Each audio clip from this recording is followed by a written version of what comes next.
Hello guys, ఈరోజు మనం వీడియోకి వచ్చేసరికి చూసుకున్నట్టుగైతే అత్త కోడలు అల్లుడు గురించి మనం చూసుకున్నట్టుగైతే ఒక తమిళనాడులో జరిగిన కువత్తూరు జిల్లాకు చెందిన పద్మావతి శ్రీమతి అలాగే తన అత్తగారైన లీలావతి గురించి మనం తెలుసుకుందాం. అలాగే ఇప్పుడు జరుగుతున్న మ్యారేజ్ కానీ ఇప్పుడు లవ్ మ్యారేజ్ కానీ అరేంజ్ మ్యారేజ్ అనేది లేదు. డబ్బుకి ఆశకి కొట్టింపులే లేవు. అలాగే ఈ అత్త కోడలకి గొడవలు అనేది నిరోధం అయిపోతుంది. అలాగని నేను అత్త మీద కూడా పాపం ఉండొచ్చు, అలాగే కోడల దగ్గర తప్పు ఉండొచ్చు. కానీ జరిగిన విషయంకి వచ్చేసరికి పెళ్లి కూతుర్ని అప్పగింతలు వచ్చేటప్పుడు ఇలాంటి విషయాల గురించి మనం తెలుసుకుందాం. ఈ రోజుకి వచ్చేసరికి ఈ వీడియోలో మనం చాలా నేర్చుకోవాలి. అయితే తమిళనాడులో ఉంటూ ఒక కొడుకుగా విశ్వ జాబ్ చేస్తూ ఉన్నాడు. ఈ విశ్వ సాఫ్ట్వేర్గా బాగా అమౌంట్ తెచ్చుకుని ఇంటికి ఇచ్చేవారు. అలాగే తల్లిదండ్రులు చిన్నప్పటి నుంచి ఒక స్థాయి వరకు తెచ్చి ఆ పిల్లోడికి పెళ్లి చేయాలనే ఒక ఇది. పెళ్లి చేశాక ఒక అమ్మాయి ఒక అత్తారింటి నుండి ఆ అమ్మాయి ఎంత కట్నం తెచ్చింది అనేది మనం తెలుసుకుందాం. ఈ వీడియోకి వచ్చేసరికి ఇదే మీకు మైండ్ బ్లో వీడియో అవుతుందని నేను చెప్పుకుంటున్నాను. అయితే విశ్వాకి పెళ్లి చూపులు జరుగుతుంది. ఈ పెళ్లి చూపుల్లో విశ్వాకి ఒక అమ్మాయి పద్మావతి నచ్చేసింది. అయితే పద్మావతి కూడా గొప్పింటి వాళ్ళ నాన్నగారు ఎంత కావాలన్నా అంటిస్తారు. అలాగే లీలావతి వాళ్ళ కొడుక్కి పెళ్లి చేయడానికి ఇష్టపడ్డారు. అలాగే పెళ్ళి కూడా చేశారు. పద్మావతి ఇంటి నుంచి చాలా కట్నం తెచ్చింది.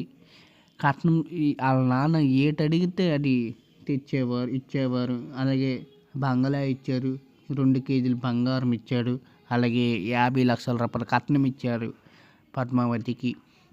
ఈ విధంగా వస్తే పెళ్ళయ్యి 2 నెలలు 3 నెలలు బాగా జరిగింది. అలాగా జరుగుతున్న క్రమంలో కళావతి పద్మావతి గల చెప్పింది, మీ నాన్నగారికి కట్నం అడగచ్చు కదా, నాకు ఈ కట్నం సరిపోదు, మా కొడుక్కి గొప్ప గొప్ప ఇంటి సంబంధాలు వస్తాయి, కానీ మీ అంత తక్కువ స్థాయిని చేయడం నాకు నచ్చట్లేదు అన్నది. వీటికి పద్మావతి నాకన్నా ఎక్కువ మీ కొడుక్కి రావడమే ఇంకెక్కువ, అలాంటిది మా నాన్న చాలా కట్నం ఇచ్చాడు కదా, ఇక నేనెందుకు అని బెదిరించింది. అలాగా మాటకి మాట గొడవ అయింది. కొన్ని రోజుల తర్వాత డైవర్స్ ఇమ్మంది. నా కొడుక్కి డైవర్స్ ఇస్తే ఇంకా ఒక గొప్పింటి సంబంధానికి ఇచ్చి చేస్తాను, లేకపోతే మీ ఇంటి నుంచి కట్నం ఎంత అని బెదిరించింది కళావతి. పద్మావతి ఇవన్నీ ఆలోచించుకోకుండా మానసికంగా ఒత్తిడికి గురయ్యి చాలా రోజుల నుంచి ఆలోచిస్తూనే ఉంది. ఈ విషయమై వాళ్ళ కొడుకు కూడా చెప్పింది. వాళ్ళ కొడుకు కూడా మా అమ్మ ఎలా చెప్పింది అలాగే అని చెప్పింది. ఇదే మాట పద్మావతి చాలా విషయంలో బాధపడింది. వాళ్ళ కన్నారింటి నుంచి నేను చాలా కట్నం ఇచ్చాను, నేను అడగలేనని ఈ స్థాయికి తేల్చి చెప్పింది. ఈ విధంగా వాళ్ళ కొడుకు కూడా తన మాట విని ఆ తల్లి కొడుకు తండ్రి ఇది ఒకే మాట మీద ఉండడం చాలా ఆశ్చర్యం గురి చేసింది. ఈ మాట ఎవరు చెప్పుకోలో తెలియక పద్మావతి మనసులోనే కుంగిపోయింది. ఈ విధంగా పద్మావతి చాలా కుంగిపోవడం చూసి కళావతి కూడా ఏమాత్రం తక్కువ చేయలేదు. గడుస్తున్న కాలంని చూసి పద్మావతిని బెదిరించే వరకు వచ్చింది. ఇంట్లో కొట్టడం జరుగుతుంది, తక్కువ చేసి మాట్లాడుతుంది పద్మావతిపై. ఇలా జరుగుతున్న క్రమంలో పద్మావతి మామయ్య కుశేల్పూర్ కూడా పద్మావతిపై చేయి వేసుకున్నాడు. ఈ విషయమై తన భర్తకు చెప్తే, మా నాన్నే కదా నీ చెయ్యి వేసింది, ఎందుకు అలాగైపోతున్నావని తిరస్కరించాడు. ఈ విషయమై చాలా బాధపడింది పద్మావతి. కళావతి అలాగే కుశల్ చేయి చేసుకోవడం రోజు రోజు పెరిగిపోతుంది.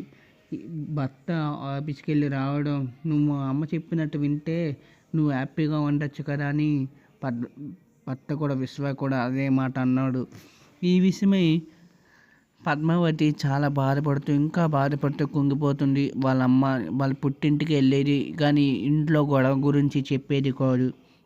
ఈ విషయమై పద్మావతి తండ్రి కూడా కొన్నిసార్లు పక్కకు వచ్చి మాట్లాడాడు. ఏమైనా ఇంట్లో గొడవ అవుతుందా, ఏమైనా ఉంటే చెప్పు, నేను ఇంటికి వచ్చి మాట్లాడుతానని పద్మావతికి మాట ఇచ్చాడు. ఈ మితమే నాకేం జరగలేదు నాన్న, నాకు ఇంట్లో వాళ్ళందరూ బాగా చూసుకుంటున్నారు. అలాగే మా ఆయన కూడా నన్ను బంగారంలో చూసుకుంటున్నాడు. నువ్వు ఇచ్చే బంగారం నాకు చాలు నాన్న అని మాట ఇచ్చింది. అప్పుడు ఒక మాట చెప్పింది, నువ్వు నాకు పెళ్లి చేయకపోయినా బాగుండు నాన్న అని బాధపడుతూ ఉండేది. ఈ విషయమే తండ్రికి తెలిసి ఒకసారి ఇంటికి వచ్చి, మీకు ఎంత కట్నం ఇవ్వాలో ఇస్తాను, నా కూతుర్ని వదిలే బతిమాలుతున్నాడు. ఈ విషయమే విశ్వ కూడా, నేను నీ కూతుర్ని వదిలేనుకోను, మీరే నాకు మా బాధ అర్థం చేసుకోవట్లేదని చెప్పారు. నాకు ఎంతో కట్నం ఇవ్వండి, మీరు ఇచ్చిన కట్నం నాకు సరిపోవట్లేదని తేల్చి చెప్పాడు.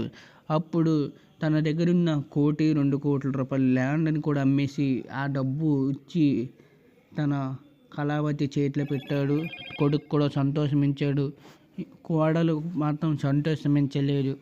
ఒకరోజు కోడలు పద్మావతి, నేను ఎంత కట్నం ఇస్తున్నా మీరు నాపై ప్రేమగా ఉండట్లేదు. మా నాన్నకి చెప్పాను, 2 కోట్లు తెచ్చారు, అయినా మీరు నాకు ప్రేమ చూపించట్లేదు. ఈ విషయమై తరచూ గొడవ పడేవారు. ఈ విధంగా ప్రతిరోజు గొడవ పడే విశ్వ కూడా ఒక పక్క తనపై ప్రేమ తగ్గుతూ వచ్చింది. అలాగే అత్త కోడలు ఇద్దరు కూడా మాటకు మాట గొడవ అవుతూనే ఉంది. ఈ విషయమే మళ్ళీ కూడా కళావతి, నాకు ఎంతో కొంత అమౌంట్ ఇవ్వు, నీ విశ్వ చెల్లికి పెళ్లి చేయాలి కదా అని చెప్పింది. ఈ విశ్వ చెల్లి పెళ్లి చేయాలని పద్మావతి తను నేను ఎందుకు పెళ్లి చేయడానికి మా కట్నం ఇవ్వాలని తేల్చి చెప్పింది. అలా ఒత్తిడికి గురైన పద్మావతి చలు రోజులు ఇలాగ రావడంతో కొత్త నిర్ణయం తీసుకుంది. ఆ నిర్ణయంకి చెడు వర్షంకి వెళ్ళింది. ఆ నిర్ణయం తను షాపుకి కారణమవుతుందని తెలిసి ఊరేసుకొని చనిపోయింది. తన గదిలోనే ఊరేసుకొని చనిపోయింది. అయితే ఊరేసుకొని చనిపోతున్న కళావతి అలాగే కొవ్వూరు విశ్వ భయపడ్డారు. అర్జెంటుగా వాళ్ళకి ఫోన్ చేసి, మీ కూతురు ఊరేసుకొని చనిపోయింది, అర్జెంటుగా రండి అని చెప్పింది. ఈ విషయమే ఇంట్లో పోలీసులు వాళ్ళు అడిగితే పద్మావతి వాళ్ళ నాన్నకి పోలీసులు అడిగారు, ఈ పద్మావతి వాళ్ళ నాన్న ఎవరిని వదలకండి, వీళ్ళే నా కూతుర్ని చంపారు, కట్నం వేధింపులతో గురి చేశారు, వీళ్ళని ఎవరిని వదలొద్దని తేల్చి చెప్పాడు.